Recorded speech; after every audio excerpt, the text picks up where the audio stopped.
Hello, everybody. Good afternoon. Hope everyone's day is going well. Welcome to another episode of the Robbie Basel Show, episode number 42.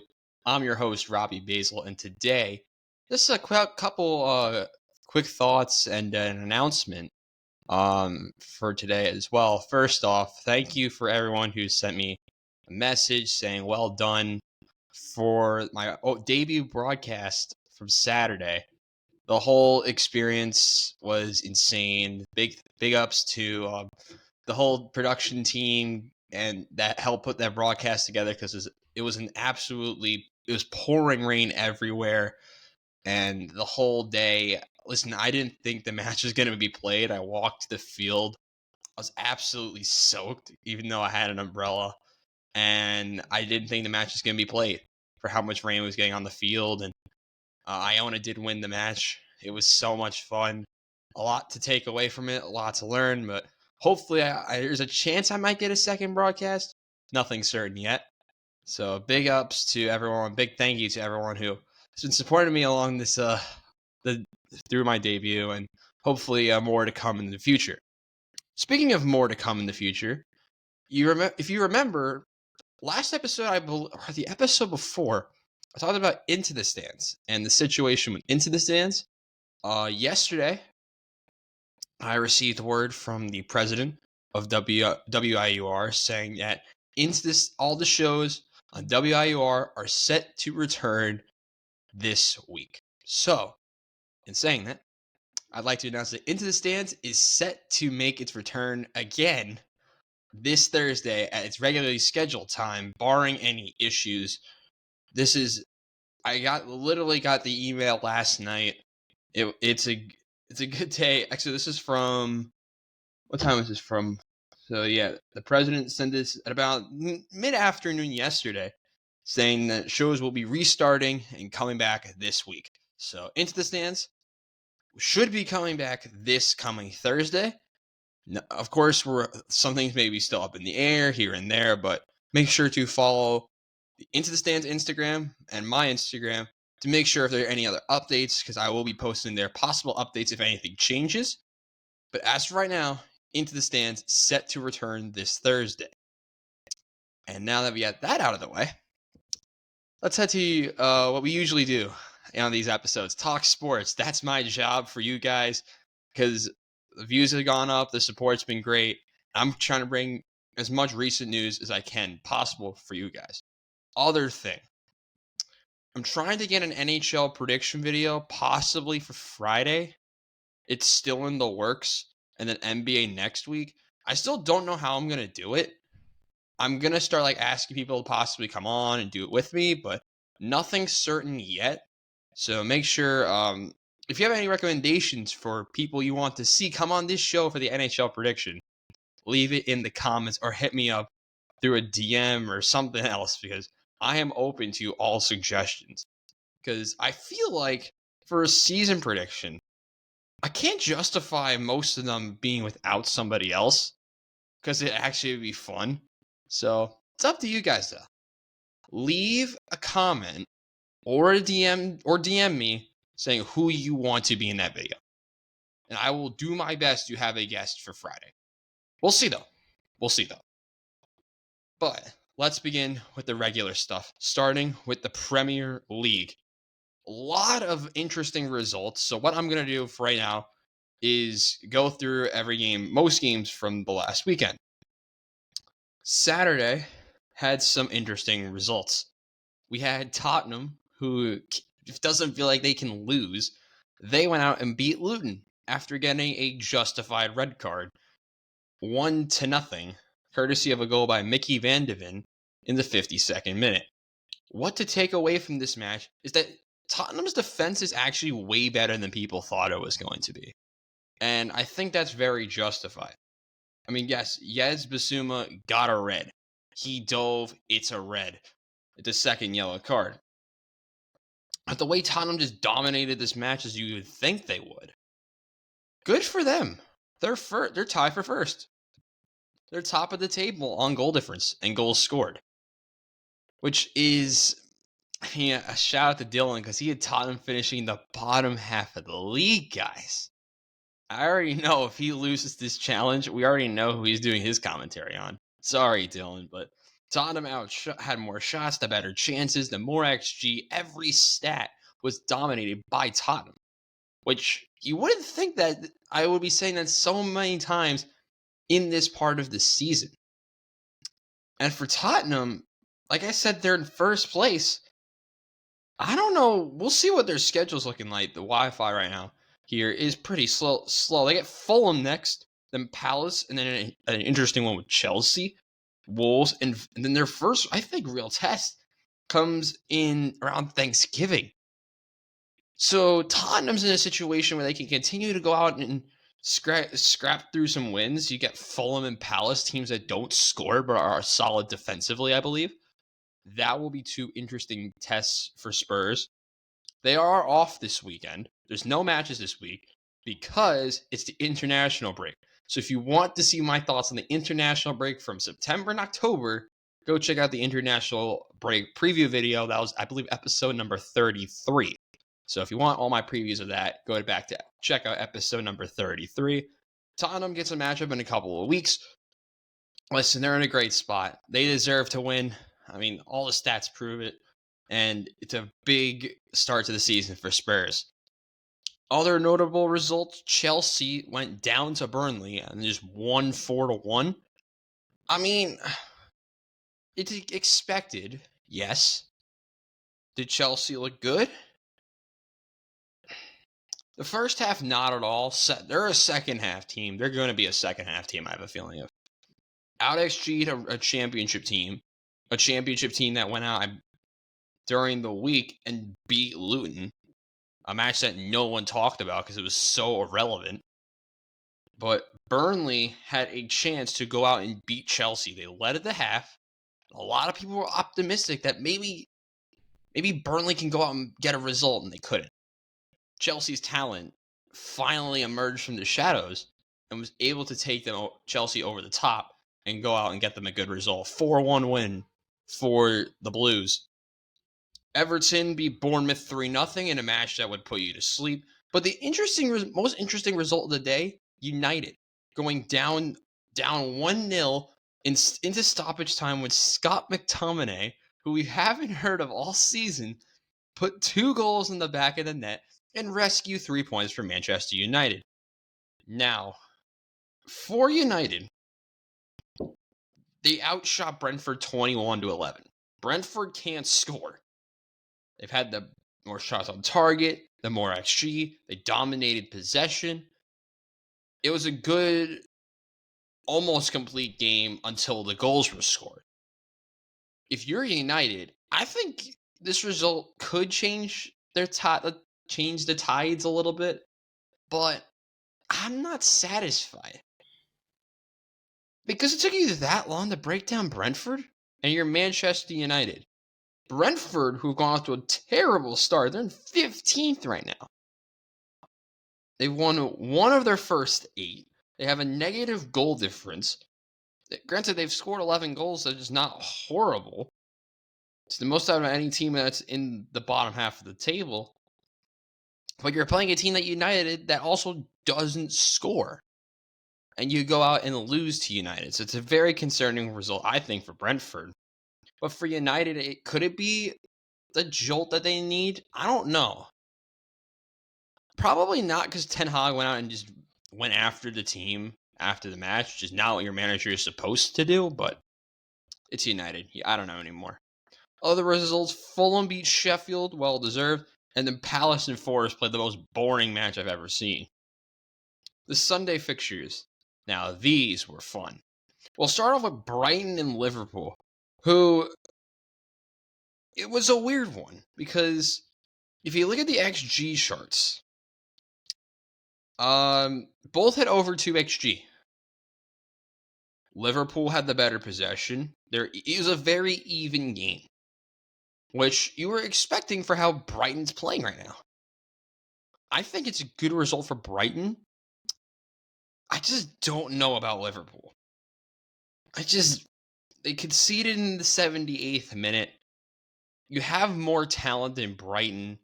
I think they left 2 points out back in back on the field. I don't know.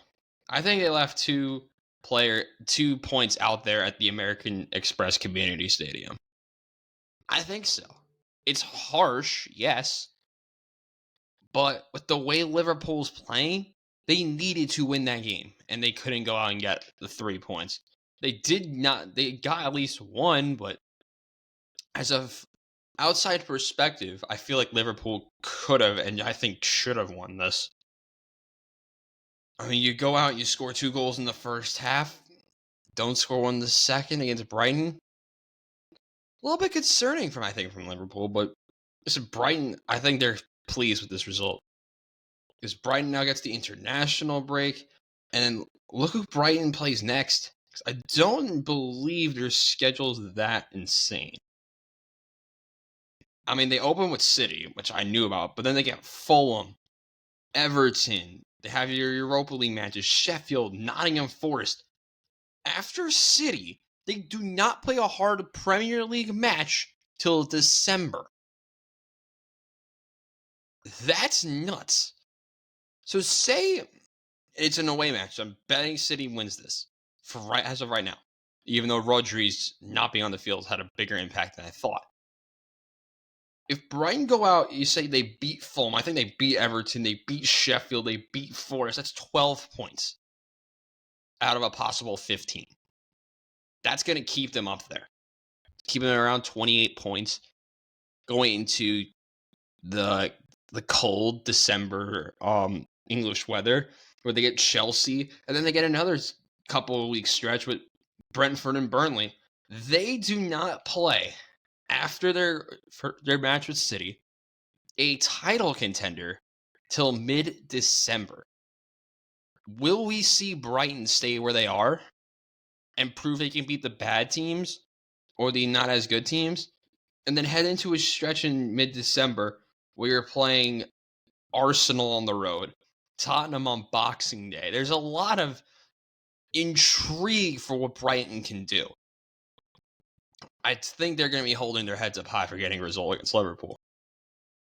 Other matches to talk about, Newcastle, I don't even know what to think about them anymore. They went out and drew West Ham, courtesy of an 89th minute equalizer by Mohamed Kudus, a goal that saves West Ham. And listen, West Ham got out XG. They're lucky to get a result. Newcastle dropped points. They deserve to drop points. 2 goals from Alexander Isak. He's my man of the match for this one. Newcastle, I don't know what to think about Newcastle right now. They're in 8th. They've won 4 of 8 to start, which isn't bad, but Newcastle in 8th. I don't know what to think about Newcastle right now. They had a very tough start to this season with the stretch of games they had. But, I mean, Newcastle's next game is Palace, which is, I think, a game they're very happy to get. And then they get Wolves to end October. So, listen, it's an interesting stretch coming up for Newcastle United. Wolves drew Villa in a match that would put you to sleep. And then the match that I didn't expect the result to finish as Arsenal and City. I watched most of this. And then you're going to love this. I went to go get Starbucks when it was still 0-0. Right when I got back, Arsenal scored. I missed the goal live, but Arsenal went up and got their goal courtesy of a substitution from a substitute goal from Gabriel Martinelli off the back of Nathan Ake and into the back of the net. Arsenal secure 3 points against Man City for the first time, I believe, 7 years?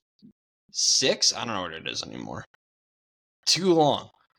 As the Gunners beat the Sky Blues, outshooting them. They did have less XG, but Man City had 1 shot on target the whole match. And my favorite part of the game was when Saliba shoved Haaland off the ball or something like that. It's all over Instagram. You can go see that clip. That was really good to see. Much calm, cool, collected Saliba. You love to see moments like that. You always love to see moments like this. But Arsenal get a much-needed 3 points. And this is my match I'm going to talk about more. Listen, I was very concerned with the attack going into this. You lost Bukayo Saka during the Champions League week. He hopefully will get rested during the international break and come back soon. I mean, you look at the midfield three. I like who they started in the midfield. I like Jorginho, Rice, and Odegaard. The defense, I liked the way they started. But if you look at the players who came off the bench, Martinelli had a good impact. Thomas Partey, I think, had an unjustified 6.5.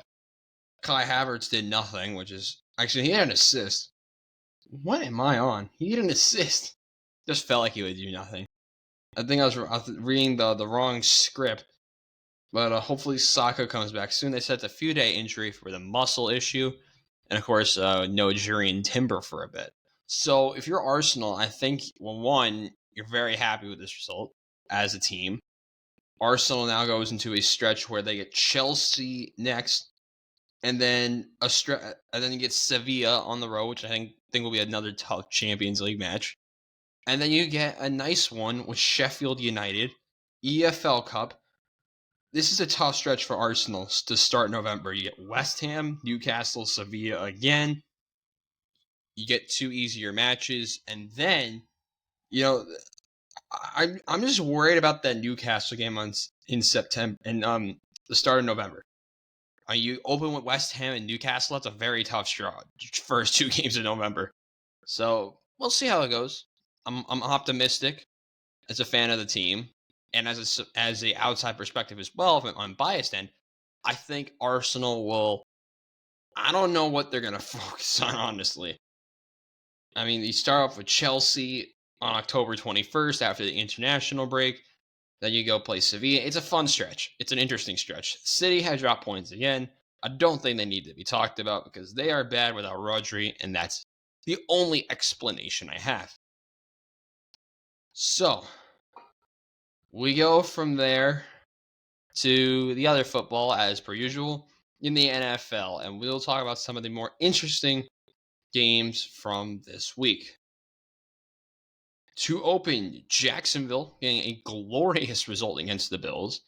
Travis Etienne had a big day. Trevor Lawrence had a little bit of a bounce back. The Patriots got ran off the field. I'm not going to talk about that game. The Steelers getting an unexpected win against the Baltimore Ravens. This is the first game I'm talking about. Lamar Jackson didn't throw for a touchdown. How did they score their touchdown? I actually don't know. They got a touchdown run from Justice Hill. Then the Ravens went up 10. Then the Steelers score 17 unanswered to go out and beat the Ravens 17-10. Listen, their ground game from the Steelers, inconsistent. The passing attack, inconsistent. I mean, George Pickens didn't do much until the last big drive of the game where he caught that touchdown to take the lead. It's a very weird situation. I mean, the Steelers forced a safety, then they scored, and then they got the field goal, so they went up 17-10. It was making me question a lot. And I think that's the way it would for a lot of NFL fans, because everyone thought the Steelers were going to get demolished. But shout out to the Steelers. They went out and got a result that takes them to an unexpected 3-2. They lead the AFC North. How is this possible? Well, it's possible because the Bengals are not looking great. They did go out and beat the Cardinals, who are somehow good. The Ravens, the aforementioned Ravens, the Ravens lost to the Steelers, and then the Browns had a bye this week, so you did not get to see the Browns play. But yeah, the Steelers, fair play. Did not expect it. Other matchups to talk in the 1 o'clock session, we had the Falcons, who just beat the Texans in the battle of unexpected quarterback play.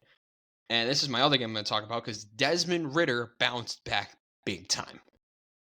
300 plus passing yards. Well done to Desmond Ridder. 28-37 for 329 yards. Bijan Robinson had 14 carries for 46 yards. But the biggest stat of the day for me was Kyle Pitts going for over 85 receiving yards. I think that might be his career high receiving yards. I'm going to be honest. But listen, Bijan Robinson caught a touchdown. Dalton Schultz responded. It was 19-18.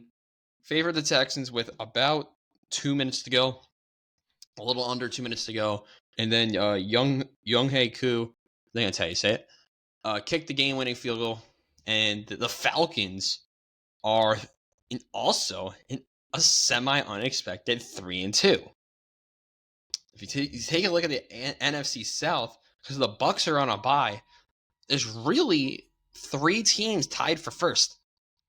You have the Bucs, who are 3-1, and then you have the Falcons and the Saints. Everyone was overhyping Carolina in the beginning of the year with Bryce Young and company. But I said, hell no. It's going to be the Falcons, and they're proving me right so far. The Saints are unexpected to me as well, but they did get Alvin Kamara. He did have a nice game against the Patriots yesterday. To the 4 o'clock session games, because I am not talking about the Giants. I'll leave that for Thursday. We had the aforementioned win from the Bengals. Big rebound day for Jamar Chase. Almost 200 receiving yards and a ton of touchdowns. You had the Eagles get a justified win over the Rams. And the Chiefs just beating the Vikings. And listen, this is the most pathetic thing I'm going to say today. When Travis Kelce got injured, I think a lot of people were questioning how the Swifties would respond. And they're going after the NFL for the turf fields, which is, I don't know how to word it. I don't even know what to say. Because it's stupid. But, because, like, let's be honest with this, with everyone here. If Travis Kelce got injured like that in a regular game, I don't know. I mean, it wouldn't get as much hype, I think. Now with the whole Taylor Swift situation, it's getting a lot more hype. Now, it sucks that when Travis Kelce got injured, I saw the play. But he then goes out and catches a touchdown. I don't know. I mean, people were overreacting to it on Twitter, that's for sure. He had 10 for 67 and a touchdown. He hasn't had a 100-yard game since starting to date Taylor Swift. So take that what you will with that information. But I think the more concerning injury was not Travis Kelce. It's Justin Jefferson. And the reason I say that is because Justin Jefferson, I don't believe returned. Let's take a look at the injury. Kevin O'Connell. I knew Kevin O'Connell was going to kill those refs at the end of the game. He says it's very early. We don't know what the extent of the injury is. I bet by when the show goes live on YouTube, it's going to have come out already. So I'm filming this at 1. It's currently 1:47. And I don't know the injury update. So you guys can go check that out for yourselves, because I don't have it yet. But we're going to focus on the weirdest game of the day. The Jets won a game. Fire the cannons, damn it. The Jets won a game. Now, there's so many things to think about during this game. From the Jet defense looking great, other than the first quarter. And you can say a lot about them. I'm going to start with them first. Where did the penalties come from? Like, the undisciplinedness of this Jets defense killed me throughout the game. There were dumb penalties, roughing the passer, holds. Like, there was a lot of dumb stuff by the Jets defense. A defense that's been more disciplined this season. And Quincy Williams really redeemed himself by forcing that fumble, and then Bryce Hall with the scoop and score to win the game. But there was a lot of, I think the big takeaway for me was I liked the pass rush. It was more involved. The Jets pass rush was very effective. And it was, I think, stapled by Jermaine Johnson, who had a ton of QB pressures on the day. But I think this game showed that the way to beat the Jets is a lot of those short passes, a lot of screens, running. Because the Jets The Jets in the first half couldn't stop the run. It drove me crazy. I mean, when you're going, let's look at the numbers.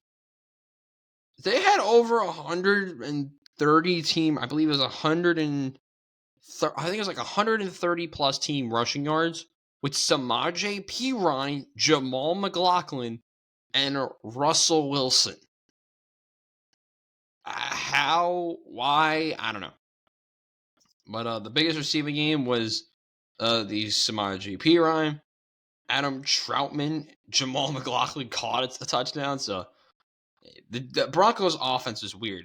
The Jets offense was even weirder because you had Breece Hall, who's finally not limited. He went nuts for 177 yards and a touchdown. A Breece Lightning is what I call it, the touchdown, because that's what Ian Eagle called it last year. And I was thinking the announcer was going to say it again. He didn't. I was sad because it was actually kind of funny the way they said it. Zach Wilson. I don't know what to think about him, to be honestly, from this game. There's some good throws. I don't know whether to go after Hackett for the red zone offense. I don't know whether to go after Zach. I mean, that interception was pretty bad, but he got hit as he threw it, and I didn't hate it that much. If it was like a regular drive in the game, I wouldn't be that mad about it. But the situation while he was in made me very frustrated. There were a lot. He made some big time throws. He did. The red zone efficiency is just going to drive me nuts. I think the Jets went over 4, over 5 on touchdowns, opportunities in the red zone. Yeah, it was 4 field goals and that whatever the hell the last drive of the first half was. Jets left a lot of points on the board. I think they could have put up 40 plus in this game. If they scored 1 or 2 touchdowns in the red zone, there you go, it's 40. A little frustrating for me. But there's one other part of the game I want to talk about, and that is a little bit of the officiating and what went on in the last couple of minutes. One thing that I thought was very weird. Now, I just want to comment on this because this drove me crazy. If you really look back into this game, from what I listened to the radio broadcast of this today, from yesterday, the last 5 minutes or so, I listened to the radio broadcast and then looked back at the highlights for some of the other plays. From what Bob Wischusen was saying, the clock stopped with 2:20 and the ball was in bounds. No timeout was called, or it was like 2:40, 2:20 or something like that. The Jets should have never given the ball back to Denver to begin with because the should have been the 2-minute warning when the Jets were on third down. And then like the scoreboard operator gave them another timeout and then fixed it. It was a very weird situation. It felt like the scriptwriters were against the Jets. But Jets went out, got the win. Big win because it might have saved their season. Because they get the Eagles next. I'm terrified. But enough about the Eagles. We already talked about the Eagles. They won. Good for them. We'll talk about more about Cooper Kupp and his impact, hopefully on Thursday. And now to the Sunday night show from the Cowboys. I can't curse on this show, so y'all know what I meant. But Brock Purdy for the Niners saved my fantasy day and threw 3 touchdowns to George Kittle. Thank you, Brock Purdy. You're amazing. He was also on my fantasy team, but enough about my fantasy team. You really want to look into the numbers? Christian McCaffrey had under 60 rushing yards. Barely even over, one tick over 50. Talk about limiting somebody, but they couldn't limit the passing game. Brock Purdy, 17-24 for 252 yards, 4 touchdowns, 4 Quattro touchdowns, 3 to Kittle, and 1 to Kyle Juszczyk, the fullback. Nice. Love to see it. Jordan Mason and CMC also with touchdowns. We saw Sam Darnold play. I wish we saw Trey Lance in the Cowboys, but we saw Cooper Rush. I don't know why the Cowboys traded for him. It was so stupid that the Cowboys traded for Trey Lance. I don't know. But listen, the 49ers are legit. The Cowboys, I don't know. Maybe they're kryptonite. It's the NFC West this season. But the Niners are one of the undefeated teams left in the league. I believe them and the Eagles are the only undefeated teams left. So the 49ers are really proving their legitimacy. And next week, they get the Cleveland Browns. Oh boy, cannot wait for that one. They get a very interesting stretch, the Niners, actually. I didn't really realize this. They get the Browns, the Vikings, the Bengals, and the Jaguars as the next 4 games. A little bit of a difficult stretch for the San Francisco 49ers. For Dallas, I don't know what to think. I'm not commenting on Dallas. It was too bad enough to talk about. But we now have the Monday Night Football game preview because that's what we do every week nowadays. And we have the Packers and the Raiders. Now, I just got word that Aaron Jones is unlikely to play today with an injury. So, what do I expect in this game? I think the Raiders are going to run all over the Packers, and that will be led by Josh Jacobs. You know, Josh Jacobs has had a very disappointing start to the season. Why not go out and make a statement against the Packers? But the Packers are going to respond courtesy of, I think, Romeo Doubs and Christian Watson. I think they're both going to have a big day in the receiving game. It didn't really look like the Raiders defense can stop an aerial attack. They're 1-3 for a reason. Packers are going to stay in the hunt for the NFC North. I'm going to say 31-10. The Packers win. Touchdowns for, let's go, A.J. Dillon. Actually, I'm not going to go with a rushing touchdown.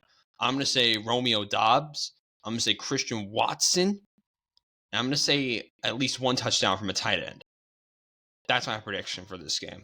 31-10, the Packers win. 2 more sports to talk about, and we're headed to the MLB playoffs next. So, to recap from the weekend, because that's when the playoffs came back, we had the divisional series. We have the Rangers, let's start with the American League. We have the Rangers, who have taken the first 2 games from the Orioles. How? I mean, their offenses look great. I mean, if you look back at game 1, you had nice games from, you want to talk about RBIs from Josh Jung, Jonah Heim, Evan Carter, the left fielder. But you had a good start from Andrew Heaney, Dane Dunning, and then the bullpen saved the day for the Rangers in game 1. And then in game 2, which is an offensive showcase, you had a big day, and I think one of those underrated. I love Mitch Garver. He's who I'm talking about today. Mitch Garver. 5 RBIs in the game last night to bring the Texas Rangers to a 2-0 series lead. You saw Jordan Montgomery, who looked not as great, but he allowed 4 earned runs as the Texas Rangers lead 2-0. You have the Astros, who somehow dropped the game to the Twins. That series is now 1-1. We won't see that series till tomorrow on Tuesday. We'll see that series on Tuesday and Wednesday.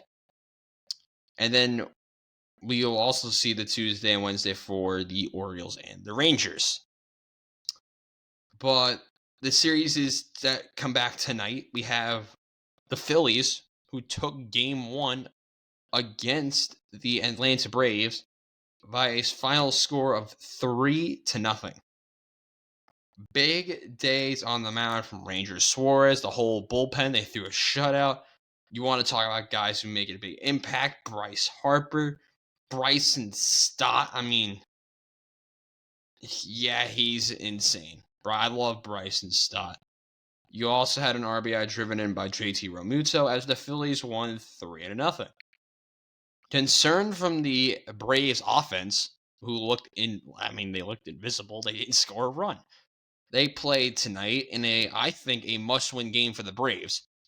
We also have the Diamondbacks, who took game 1 against the Dodgers because Clayton Kershaw, other than like 1 or 2 years, has looked awful in the playoffs. He allowed 6 earned runs and didn't get out of the first inning.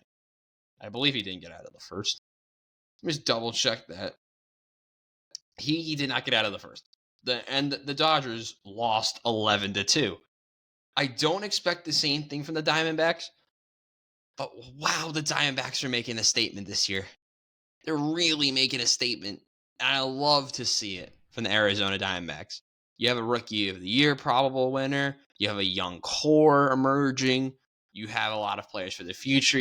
Hopefully you start to gain more pitching. So I thought they were pitching away from making it this far. But oh my goodness, can the Diamondbacks really do this? I mean, we'll see them tonight and tomorrow. But imagine they sweep the Dodgers and head to the NLCS. It's possible. It's very possible. But what a story that would be. A lot to watch out for in Major League Baseball this weekend. To conclude today's show, we have F1 and the Qatar Grand Prix. To start, Max won the title.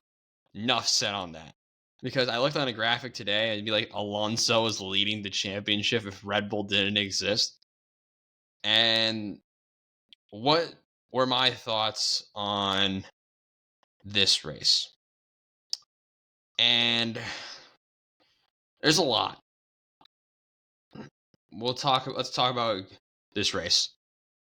Big up to Lando Norris, who started this race, I believe, in 10th and finished in 3rd. He would have been driver today for me. You also had Piastri, wherever he's at, P6. I mean, they both got on the podium. Piastri won the sprint. Big day, big weekend for McLaren. You're probably asking yourselves a lot of questions about Lando, how he hasn't won a race yet. We'll see what he looks like in the future, but I think the big thing you have to talk about was what happened with Mercedes on lap 1. 2 things from that. One was the move itself. It was a fast right-hander. Lewis went on around the outside, tried to go around the outside of his teammate, and crashed and took out himself out of the race, and it made George drop a lot of places. Big ups to Russell, though, for finishing P4. I mean, I don't know. It's a weird one. I mean, it's Lewis's fault. I don't think anyone would disagree with that. But, I mean, you know what he's trying to do. Yeah, you can look at it multiple ways. But I think the big thing to take out of it was Lewis owned up to it and met with George after the race and took ownership for what he did. Said it wasn't George's fault at all, which it shouldn't be. And it was a good moment for Mercedes, who had a weird season as a whole. You had Leclerc finish P5. Well, let's list down the forward. You had Verstappen, Piastri, Norris, Russell, Leclerc, Alonso, Ocon, Bottas, Zhou Guanyu, and Perez. Rest of the way, you have Lance Stroll, with a great fight for P11, I'll tell you that. Gasly, Albon, Magnussen, Tsunoda, Hulkenberg, Lawson, and you had 3 DNFs of Sargent, Hamilton, and Carlos Sainz, who had a very unforgettable big weekend to forget for the Ferrari driver. My other big takeaway was this, and I said it on Friday. This will be the coming back to earth moment for Liam Lawson, and it was. He was the worst positioning car that actually finished the race. You had Sargent, I believe, was retired due to like a dehydration issue. I mean, I don't know. It's another one of those weird ones where you start so well, and he had to come back down to earth eventually. There is no way that he was staying in the position that he was in, going out and getting possible points finishes, finishing in P11, P12 every race. You can't rely on that. I mean, it's great to see that he was up in those possible places, but it's the car itself. That AlphaTauri is really bad. It's arguably the worst car on the grid. But you have to give more credit to Lawson. because of what he was able to do in the car. My question now is when are we gonna see Daniel Ricciardo again? Because I'm excited to see the Honey Badger come back to F1 once again following his injury. The Perez P10. I believe he started last anyway, so not really much to say about that. The sprint. Any comments from me on the sprint? Not really much other than Piastri won. Good for him. But on that note, that will be the end of today's episode. Hope everyone has a great rest of their day. If you like the content you see here, make sure to hit the like button and subscribe to the YouTube channel. You don't have to; it's not mandatory, but it would be nice to see more people subscribe. Make sure to turn on post notifications, and underneath in the description, you'll always see the last episode that I filmed, along with the last episode from Into the Stands. Because, like I said in the beginning, Into the Stands will hopefully return this week. Make sure it's on every Thursday at 5 p.m. Eastern Time on the WIUR Iona Gales Radio Network YouTube channel. That will also be in the description, along with my Instagram handles. So I'm always posting like news and some of my thoughts on the other sports that are going on. So make sure to go follow those. All the Instagrams and everything else are going to be in the description. But that's all for me today here on Monday. I'm Robbie Basel. I'll see you guys on Friday. Goodbye, everybody.